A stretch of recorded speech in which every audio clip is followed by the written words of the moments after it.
Un filósofo para la gente corriente. Hola, ¿qué tal?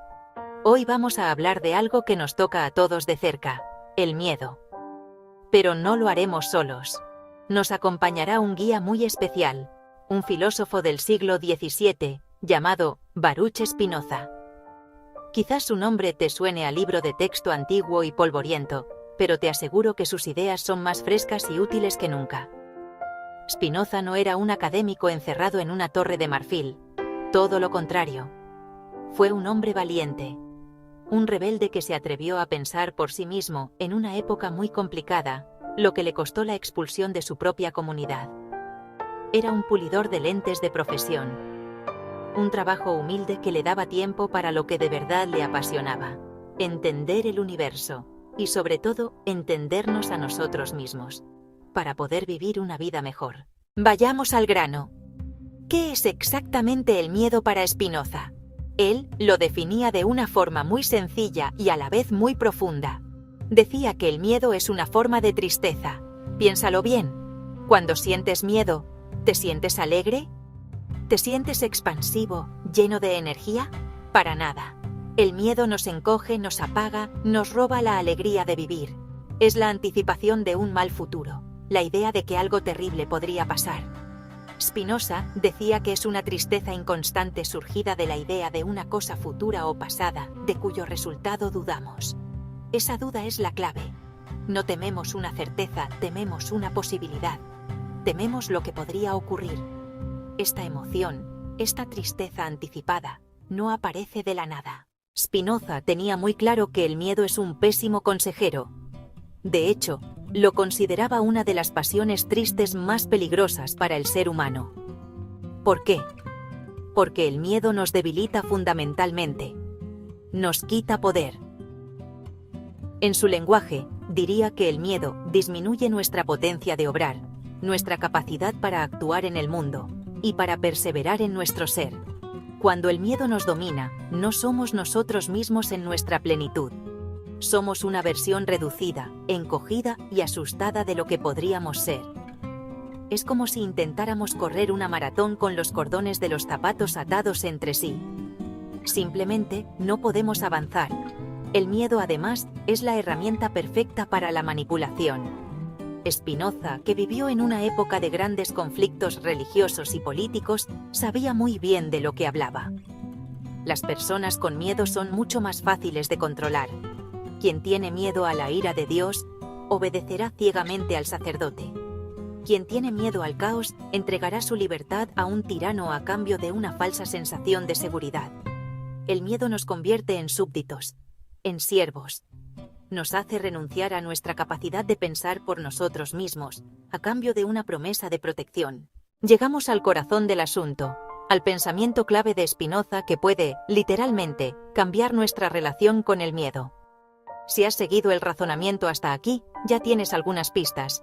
Si el miedo es una tristeza que nace de la duda y la ignorancia sobre algo futuro, ¿cuál será el antídoto? La respuesta de Spinoza es tan sencilla como revolucionaria: la comprensión. Entender. La clave para superar el miedo no es combatirlo de frente. No es reprimirlo. No es ignorarlo. La clave es iluminarlo con la luz de la razón. El miedo es como un monstruo que se esconde en un cuarto oscuro. Si enciendes la luz, te das cuenta de que el monstruo era solo un montón de ropa vieja y una silla. Una pasión deja de ser una pasión tan pronto como nos formamos de ella una idea clara y distinta. Vamos a traducir esto al lenguaje de la calle. Una emoción que nos domina, como el miedo, pierde su poder sobre nosotros en el momento en que la entendemos.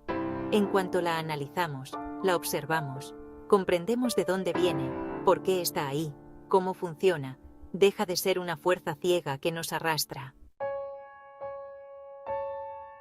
Sección FIB. Entender en lugar de temer. El superpoder de la razón. Profundicemos en esta idea de entender el miedo. No se trata de un ejercicio puramente intelectual o abstracto, es algo muy práctico, casi detectivesco. Spinoza nos invita a convertirnos en investigadores de nuestras propias emociones. Cuando aparezca el miedo, En lugar de dejarte arrastrar por la ola de pánico, detente un segundo. Respira hondo y activa tu superpoder, la razón. Empieza a hacerte preguntas. La primera y más importante: ¿a qué le tengo miedo exactamente? No es lo mismo decir tengo miedo del futuro que decir tengo miedo de no encontrar trabajo si dejo el actual. Identifica causas, una experiencia pasada, noticias alarmistas, la opinión de tu familia. Así ves que tu miedo no es una verdad absoluta, sino una reacción a ciertos estímulos. Evalúa pruebas reales, probabilidades lógicas y qué recursos tienes si ocurriera. Ahora vamos a aplicar la idea al miedo al fracaso en el trabajo. Veamos cómo funciona esto en la vida real. Pongamos un ejemplo muy común. Tienes que hacer una presentación importante en el trabajo.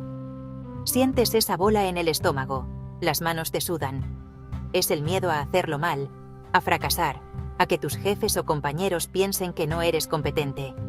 Es un miedo paralizante que te impide concentrarte. En lugar de huir y procrastinar, vamos a aplicar el método Spinoza. Primero, para y respira. Reconoce la emoción. Vale, estoy sintiendo miedo. No luches contra ello. Simplemente, nómbralo. Ya has dado el primer paso para distanciarte de él y observarlo. Segundo, aplica la razón. Pregúntate, ¿a qué le tengo miedo concretamente?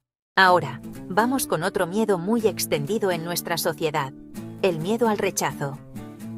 Imagina que te han invitado a una fiesta donde apenas conoces a nadie. Sientes esa ansiedad social, ese temor a no encajar, a que nadie te hable, a hacer el ridículo. La primera reacción, dictada por el miedo, podría ser buscar una excusa para no ir. Quedarte en casa, en tu zona segura. Pero eso, como diría Spinoza, es dejar que el miedo te haga más pequeño y te robe una oportunidad de conectar y disfrutar. Para, respira y nombra la emoción. Siento miedo a ser rechazado en la fiesta. Ahora, usemos la razón para desmenuzar ese miedo. ¿Qué significa ser rechazado? ¿Que si te acercas a un grupo te ignoren? ¿Que si cuentas un chiste nadie se ría? Sé específico. ¿Por qué temo que me ignoren? Quizá por una mala experiencia o la creencia de que no soy interesante. ¿Hay pruebas de lo contrario? Quizás la semana pasada hablaste genial con un desconocido. Prepárate temas sencillos y un objetivo. Hablar con 2 personas nuevas. Si no fluye, no es el fin del mundo. Te disculpas y cambias de grupo. El poder vuelve a estar en tus manos. Imagínate por un momento cómo sería tu vida si el miedo no tuviera la última palabra. ¿Qué harías? ¿Qué dirías? ¿Qué proyectos empezarías? Vivir aplicando la filosofía de Spinoza no significa ser temerario. La prudencia es racional. El miedo, no. Significa dejar de vivir en una jaula construida con pensamientos catastrofistas. La recompensa es inmensa. Se llama libertad. Es la libertad de elegir por tus valores y deseos y no por tus ansiedades. Cuando dejas de gastar energía en futuros imaginarios, queda energía para el presente. Más fuerza para tus metas. Más paciencia para tus relaciones. Más disfrute de las pequeñas cosas. Spinoza hablaba de aumentar nuestra potencia de obrar. Al disolver el miedo con comprensión, desbloqueas tu poder personal. Más resiliencia para los problemas reales, sin malgastar fuerzas en fantasmas. Vivir con menos miedo es vivir con más vitalidad. Otro fruto es la serenidad, un contentamiento profundo con uno mismo. Eres como un roble. Sientes el viento, te mueves, pero tus raíces te sostienen. Una felicidad más sólida, la alegría serena de entender el mundo y tu lugar en él. No controlas todo lo que pasa, pero sí tu respuesta. Liberado del yugo del miedo, te abres a la curiosidad, el amor, la generosidad y la alegría. Es una invitación a vivir una vida no solo más larga, sino mucho más ancha. Hemos llegado al final de este pequeño viaje por las ideas de un gigante, Baruch Spinoza. Espero que te lleves algo más que datos curiosos sobre un filósofo del pasado. Mi intención era compartir contigo una herramienta real, Una llave maestra que puede abrir muchas puertas que el miedo te había cerrado. La idea es simple, pero no siempre es fácil de aplicar. Requiere atención, requiere práctica y una decisión. No seguir siendo esclavo de tus temores. Es un acto de rebeldía personal, un grito silencioso que dice: ¿mi vida la dirijo yo? No te exijas la perfección. No se trata de no volver a sentir miedo nunca más. El miedo a veces cumple una función útil. El objetivo no es erradicarlo, sino cambiar tu relación con él. Se trata de decirle: te veo, te escucho, pero ahora decido con la razón. Cada vez que lo hagas, reescribes el guión de tu vida. Fortaleces tu yo racional y debilitas la pasión triste. Así que te animo a que lo pruebes. La próxima vez que sientas miedo, no huyas. Detente, pregúntate, analiza, busca causas y desdramatiza. Enciende la luz de la comprensión. Con práctica, ganarás confianza para afrontar miedos más grandes. El camino hacia la libertad empieza con un solo pensamiento. Buenas noches.